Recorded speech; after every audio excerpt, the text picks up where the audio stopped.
उन्हाळी वर्गाला आज आपल्या गावातील आपल्या या शाळेत शिकणारे माजी विद्यार्थी आणि या शाळेत ते शिकलेले आहेत ते या ठिकाणी आज आपल्या क्लासला भेट देण्यासाठी आले. त्यामध्ये विशेष म्हणजे आपले आपल्या शाळा समितीचे अध्यक्ष शांभू बगे हे सुद्धा उपस्थित आहेत. माजी अध्यक्ष आशिको सुद्धा उपस्थित आहेत.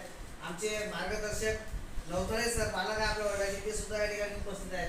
त्यानंतर या ठिकाणी आमचे दोन्ही गवाळे बंधू ज्याचं नेहमी मदत असते आपल्या शाळेत ते उपस्थित आहे आणि सुशील भाऊ हे सुद्धा या ठिकाणी उपस्थित आहे. या ठिकाणी मी सर्वांचं या ठिकाणी पुष्पगुच्छ देऊन स्वागत करतो. या आशिष भाऊ फोटो काढतो. ही मंडळी तुम्हाला दिसते आहे की नाही, हे या शाळेत तुमच्यासारखे शिकलेले आहे, बरोबर आहे ना. या शाळेमध्ये लहानपणी तुमच्या या वर्गात शिकले सगळे आणि माझे विद्यार्थी आपल्या शाळेचे आणि ते आता या ठिकाणी आज आपल्या शाळेला भेट द्यायला आलेले आहेत. तर आपण काय करू, सगळे टाळ्या वाजवून त्यांचं एकदा स्वागत करूया सर्वांनी.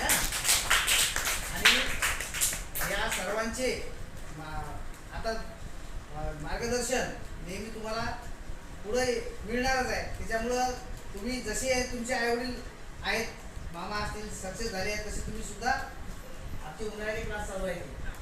उन्हाळ्यात क्लास नेहमी येतात. मी या सर्वांचं पुष्पगुच्छ देऊन स्वागत करतो.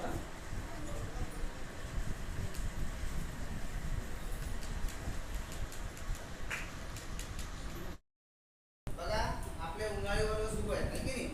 तर उन्हाळी वर्गाचं आता या ठिकाणी आजची तारीख आहे 13/6/2026 आहे की नाही. आणि आपला जो विषय आहे तो मॅथ सुरू आहे आणि लेसन आहे 10 फ्रॅक्शन्स आहे ना, म्हणजे अपूर्णांक.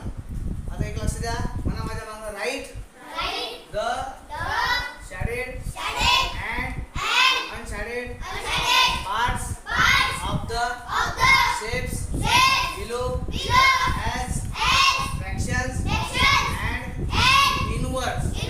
बघा या ठिकाणी आता काही आकृती तुम्हाला दिसत आहेत, त्या आकृतीमध्ये काही रंगवलेलं आहे, काही न रंगवलेलं आहे.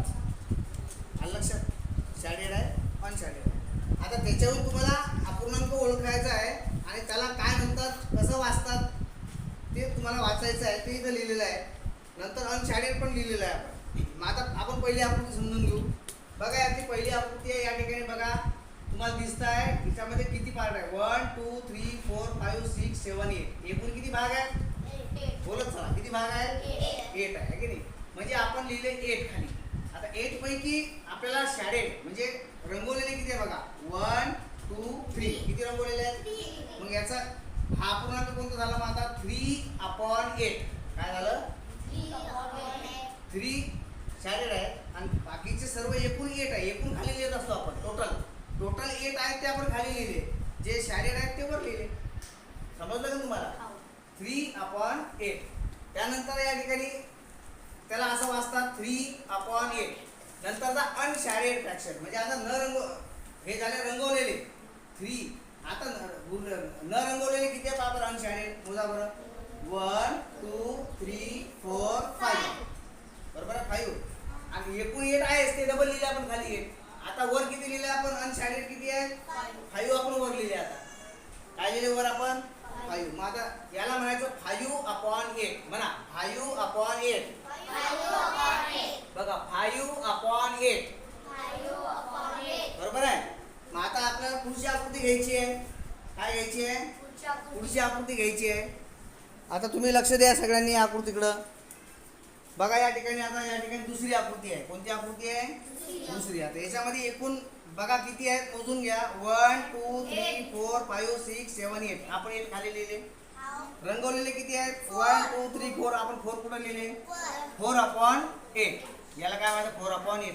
आता अनशॅडेड किती आहेत, 1 2 3 4. ते पण 4च आहेत म्हणून पुढे किती लिहिले आपण, 4/8. एकूण 8 आहेत म्हणून खाली 8 लिहिले. म्हणजे बघा शॅडेड जे आहे ते 4/8 ते इथं लिहिलं. अनशॅडेड पण आहे 4/8 ते इथं लिहिलं आपण 4/8.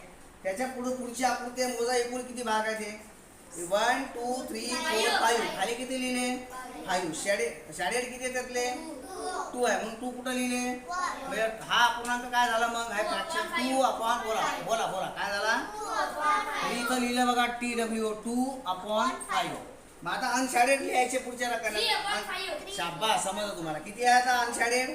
3 आहे. एकूण किती आहे? 5 आहे. एकूण खाली लिहिले, अनशॅडेड वर लिहिले 3/5. हे तर लिहिलं मी 3/5.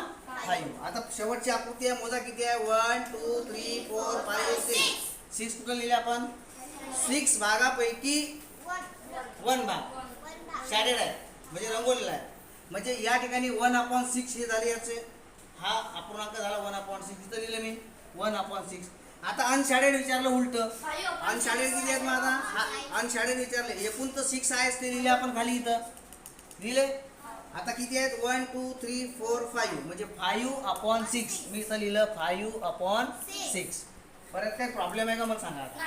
ही आकृती पाहून याच्यावर तुम्हाला पहिले शॅडेड फ्रॅक्शन ठरवायचा आहे, कोणता आहे तो इथं लिहायचा आहे, त्याला काय म्हणतात ते पण लिहायचं आहे. मग याच्यामधून अनशॅडेड पुढं लिहायचं आहे, त्याला काय म्हणतात ते इथं लिहायचं.